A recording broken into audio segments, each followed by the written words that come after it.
natural born public speaker, and that's a fact. Do you actually feel guilty or were you just told to feel guilty? Focus on actually what we can do. Point it out and show it to me. You have the freedom to do what you want to and be what you want to in America. What are we going to do about it? What oppress me? Just saying. So the CRT stuff, BS. I've talked to tons of teachers in these speaking engagements that I go to, and these teachers will sit there and flat out show me papers that they get to pretty much grade them on their whiteness and their whiteness superiority. You know what I mean?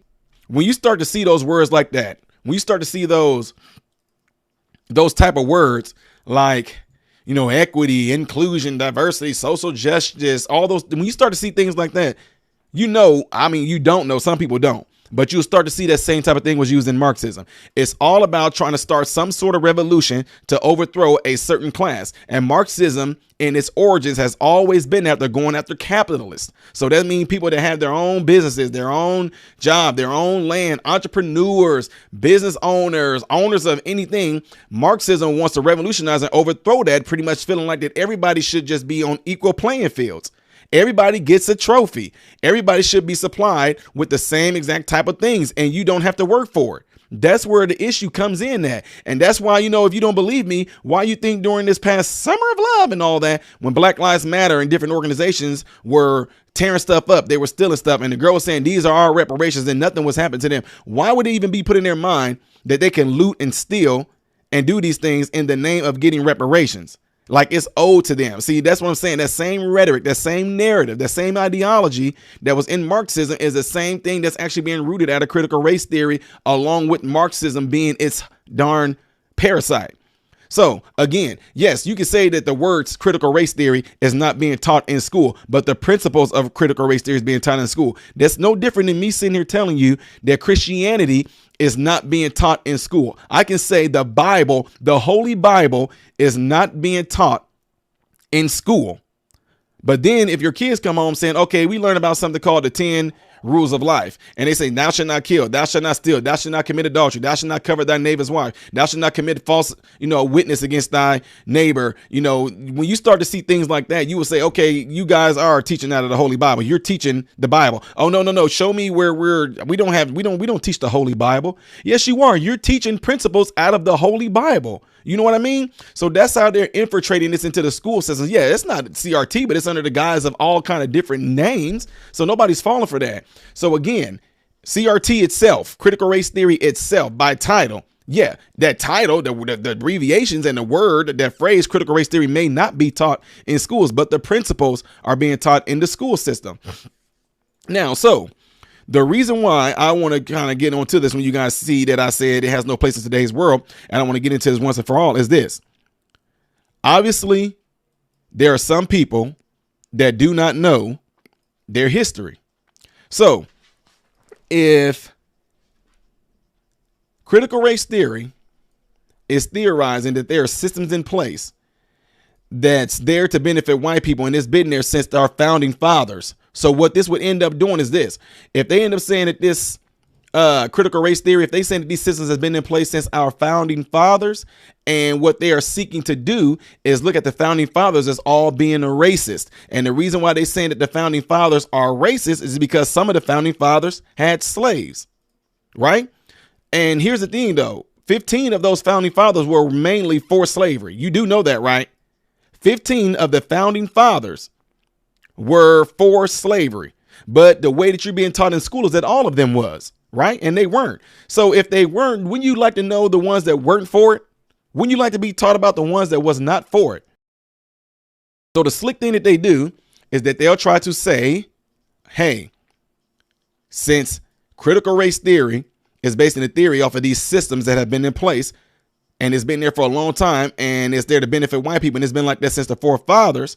And now you got to go after the Constitution now, because now they will say that the Constitution was written up by white men to do nothing more than to benefit white man. But then you will run into an issue if you knew your real history. OK, you will run into a real bad issue if you end up studying your history, when you find out that a lot of the forefathers were against slavery. A lot of our forefathers, they actually wrote about slavery.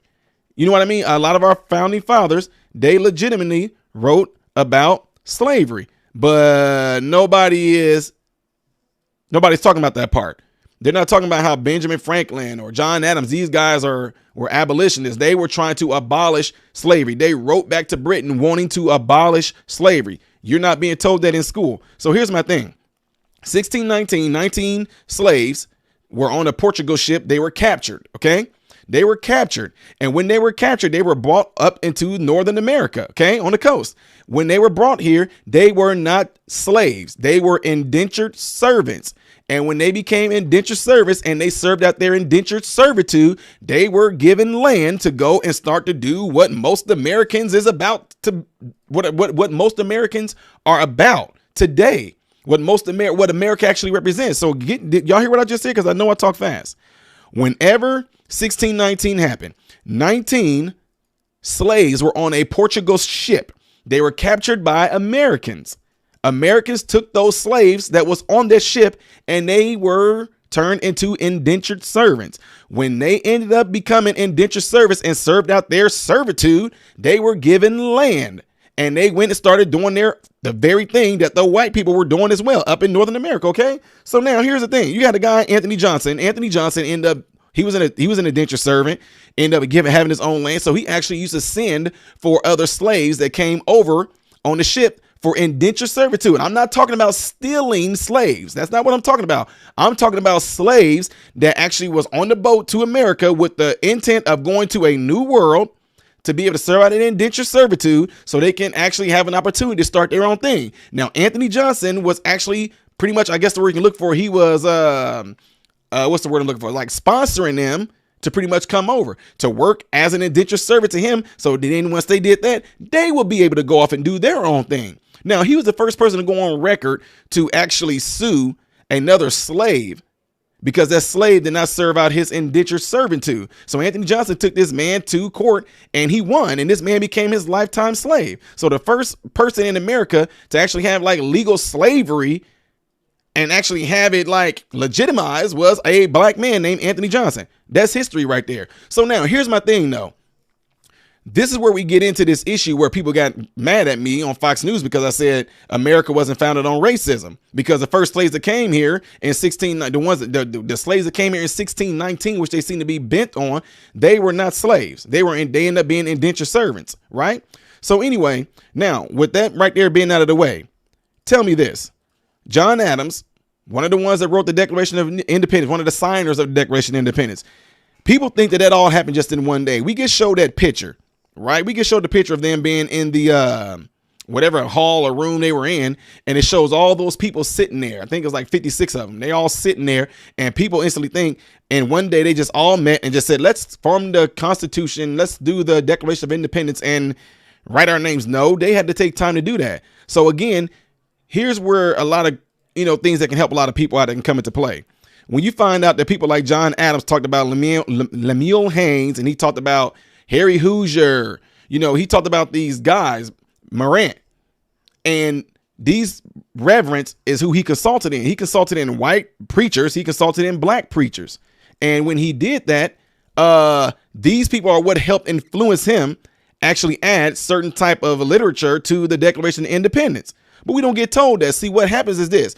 When you find out and you see that black people were ministers here in America and white people were ministers here in America, and then people that signed the Declaration of Independence consulted black ministers and white ministers, then it gets to make you think like, wait a minute, I thought that it was all about black people coming over here and getting beat and all these things happening. Now, that's just one instance that I just gave you guys. Why did I go down that route with the historical attributes that I just did? You want to know why? It's because what will kill the CRT theory is that it's saying that these systems were put in place to benefit white people. Therefore, if it was there to benefit white people had slaves, slavery is considered to be racism, then that must mean that the Constitution was made for white people who were racist. And that's completely wrong, because if that was the case, then there never would have been any indentured servitude. So when the Declaration of Independence was signed and the Constitution, all things was done, that was done for all people. Why? Because when America was discovered and all these things were going on in the beginning with their Declaration of Independence, a lot of people up in the North, these people were actually benefiting from what America was founded on when they came there for the land of the free, home of the brave, opportunity. And still to this day, if they're claiming that America is still this crazy, racist, altogether collective racist place to be, why are people still trying to come here? Almost like an indentured servitude. You come to America, you don't do crime, you uphold your citizenship, you uphold your green card, you do all these things, then guess what? It's a good chance you can be rewarded with becoming an American citizen. Almost the same thing as like being, don't that almost sound just like being an indentured servant? You know what I mean? You come here to work, to be a good citizen, to not break no laws, to learn what America is about, America principles, what she stands for, and all those things like that. You actually are molding yourself into what an American is supposed to be. And if you do that and do it right way, through the legal way, in today's world, but anyway, the regular way, like you're supposed to, then technically you are almost doing what indentured servants did back during that time. You are fulfilling your indentured servitude so that you can become an American citizen and actually open yourself up to what? More opportunities to be a self-independent, self-served person, which can end up leading to you to have capitalism. Capitalism to be able to do whenever, anything. You can do whenever, however, whatever. You can go after anything that you dreamed of. You can go after any opportunity that you might want to change. You can go after more knowledge. You can go after learning a better skill to actually improve who? Yourself, which can indeed, it can actually improve your family, whoever may be with you.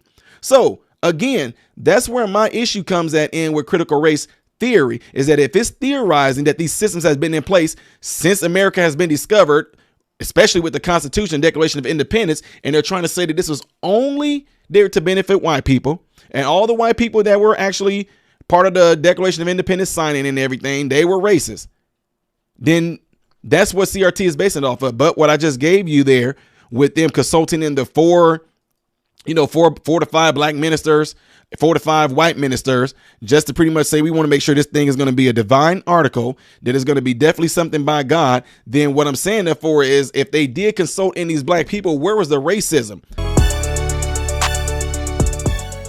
What is going on, folks? Appreciate you guys watching. Do me a favor, if you're trying to get to the next reaction video that I did after this video, it's right here. But if you're trying to get to my own personal stuff where I do a lot of comedy things that make you laugh, can help brighten your day, then you click right here, all right? And if you want to subscribe to this channel, you forgot to get to know who I am first, all right? Then you're going to click right here to lead you into this subscription. Make sure you hit the bell notifications to get notified anytime I post a video, all right? Peace.